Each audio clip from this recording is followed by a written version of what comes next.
जय श्री कृष्णा। राधे राधे दोस्तों। आज की वीडियो सभी श्याम प्रेमियों के लिए है। जो भी श्याम प्रेमी श्याम बाबा के मंदिर जाते हैं, एक आस्था के साथ जाते हैं और उम्मीद करते हैं कि बाबा की कृपा हम पर हो जाए। तो आज की वीडियो में हम आपको बता रहे हैं कि अगर आपको ये तीनों चीजें मिल जाती हैं तो आप समझ लीजिए कि बाबा ने आपको अपना लिया है। बाबा ने आपको अपने बच्चे के रूप में स्वीकार कर लिया है। बाबा आपकी भक्ति भावना आस्था से बहुत प्रसन्न है। बाबा ने आपसे प्रसन्न होकर, आपकी आस्था से प्रसन्न होकर आपको ये चीजें दी हैं। तो बाबा का आशीर्वाद आपको किस रूप में मिलता है?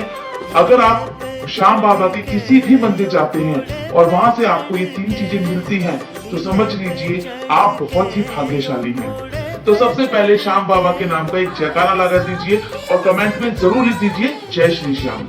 दोस्तों, श्याम बाबा के मंदिर में आप चाहे खाटू श्याम जाएं, चाहे चुलकाना धाम जाएं या श्याम बाबा के किसी भी मंदिर में आप जाते हैं, उस मंदिर में अगर आपको कोई फूल, गुलाब का, गेंदे का या किसी भी चीज का या कोई सा भी फूल आपको मंदिर से मिलता है या बाबा की उतरी हुई माला आपको मिलती है तो समझ लीजिए बाबा ने आशीर्वाद के रूप में आपको वो माला या फूल आपको दिया है। तो आप बहुत ही लकी हैं, बहुत ही भाग्यशाली हैं, क्योंकि बाबा के मंदिर में माला या फूल बहुत आसानी से नहीं मिलता है। दोस्तों, एक चीज का ध्यान रखिए कि अगर आपको बाबा के मंदिर से माला या फूल मिलती है तो उसको गले में मत पहनिए, उसको ना ही उठाकर यहाँ वहां रख दीजिए। यह बाबा का आशीर्वाद है। इसे बहुत ही संभाल कर पहले घर लेकर आइए। अगर आपके घर में बच्चा है जो पढ़ने में थोड़ा कमजोर है, जिसका पढ़ाई में मन नहीं लगता है और बाबा के यहाँ से आपको कोई फूल मिला है तो आप उस फूल को बच्चे की किताब के अंदर, कॉपी के अंदर रख दीजिए या आप चाहे तो पत्ते कर करके सारी बुक्स के अंदर भी रख सकते हैं। और जब तक वो सूख ना जाए तब तक उन फूलों को किताब के अंदर ही रख के रहने देनी चाहिए और देखना कि बाबा की कृपा से बच्चे का पढ़ाई में मन लगने लगेगा। और अगर आपके घर में बच्चा नहीं है तो उस फूल को बाबा का आशीर्वाद समझ के अपने मंदिर में रखिए और जब तक वह फूल पूरी तरह से ना सूख जाए उस फूल को मंदिर से नहीं हटाना है। उसके बाद जब वो फूल सूख जाए आप चाहे तो अपने लॉकर में रख सकते हैं या फिर आप उस फूल को किसी गमले में भी रख सकते हैं ताकि वो इधर उधर ना गिरे। और यही आपको माला के साथ करना है। अगर आपको बाबा के मंदिर से माला मिलती है, गले में माला पहन लेते हैं, ये भगवान का अपमान होता है।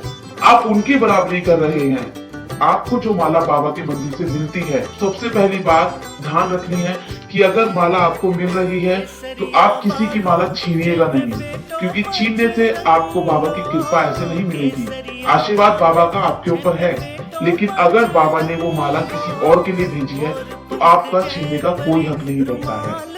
तो अगर माला खुद ब खुद आपके हाथों में आती है तो आप उस माला को लीजिए, अन्यथा आप उस माला को छीना झपटी बिल्कुल मत कीजिए। यह बाबा के आशीर्वाद का अपमान होता है।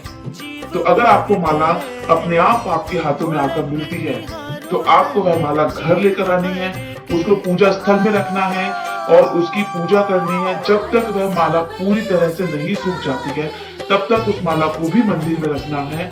और जब वह माला सूख जाती है तो उस माला के सारे फूलों को आपको अच्छे से मसल लेना है। जब वो फूल सारे टूट जाएं, सूखकर बिखर जाएं, तब उन फूलों को आपको या तो किसी गमले में डाल दो या पार्क में किसी पेड़ के नीचे डाल दो।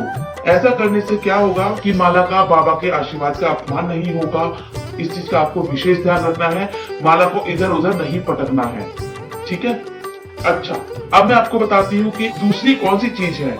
जब आप श्याम बाबा के मंदिर जाते हैं तो आपको इत्र मिलता है। आप या इत्र लेकर जाते हैं या आपको इत्र जब आप चढ़ावे का सामान लेते हैं उसमें आपको इत्र मिलता है। और वहाँ का जो पुजारी है उसको आप जब अपनी थाली देते हैं तो वह आपको इत्र वापस कर देता है। तो ये भी बहुत अच्छे संकेत होते हैं। आपको उस इत्र को घर लेकर आना है और 3 दिन के बाद आपको उस इत्र को श्याम बाबा को लगाना है मंदिर में।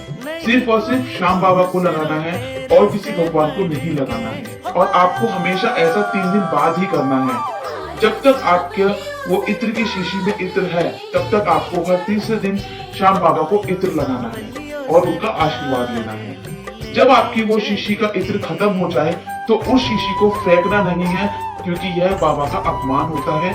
उस शीशी को आप घर में किसी ऐसी जगह रख दो जहाँ कोई उसे छेड़खानी ना करे, या फिर किसी मंदिर में रख दो, या कहीं गमले के पास रख दो, ऐसी जगह रख दो जहाँ पैर ना लगे। अब बात करते हैं बागा की। बागा आप सब जानते हैं कि बागा वो है जो श्याम बाबा पूरी साल अपने चारों ओर लपेट कर रखते हैं। ये बागा केसरिया, पीला या लाल किसी भी रंग का हो सकता है, वो वहाँ के पुजारी की इच्छा होती है, जो कि हर साल बसंत पंचमी के दिन ही बदला जाता है।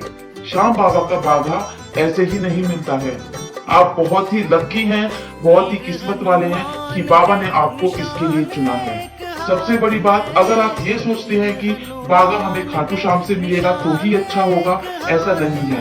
बागा आपको किसी भी श्याम बाबा के मंदिर से मिल सकता है, और अगर आपको वो बागा का टुकड़ा मिल गया तो आप बहुत ही भाग्यशाली हैं।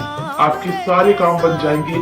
आप ये सोचिए कि बाबा खुद चलकर आपके साथ आपके घर पर आए हैं। और जिस श्याम प्रेमी को बाबा का बागा मिल जाता है वह बहुत ही भाग्यशाली होता है। उस बागा को लाकर उसकी पूजा कीजिए। उसके बाद उस बागा को अगर आप अपने पर्स में रखना चाहें अपने पर्स में रख सकते हैं, पूजा स्थल में रखना चाहते हैं तो पूजा स्थल में रखिए, अगर आपकी दुकान है तो आप अपनी दुकान में रखिए। ये आपके कारोबार में उन्नति देगा, आपके सारे रुके हुए कामों को बनवाता है। बागा बहुत ही किस्मत वालों को मिलता है, क्योंकि ये साल भर में केवल एक बार ही उतारा जाता है, और इसको लेने के लिए लाखों की भीड़ उमड़ती है। तो दोस्तों, ये है वो 3 चीजें जो अगर किसी भी श्याम प्रेमी को श्याम बाबा के मंदिर से मिल जाएं, तो उससे बड़ा भाग्यशाली कोई नहीं होता। वो अपने आप को बहुत ही भाग्यशाली समझे कि बाबा ने उसे अपने बच्चे के रूप में अपना लिया है। दोस्तों, उम्मीद करती है छोटी सी जो मैं आपके लिए इंफॉर्मेशन लेके आई हूँ ये आपके बहुत काम आई होगी। तो वीडियो को ज्यादा से ज्यादा लाइक और शेयर जरूर करिए, ताकि और भी श्याम प्रेमी इस बात को जान सके। दोस्तों, बाबा की कृपा आप सब पर बनी रहे। तब तक के लिए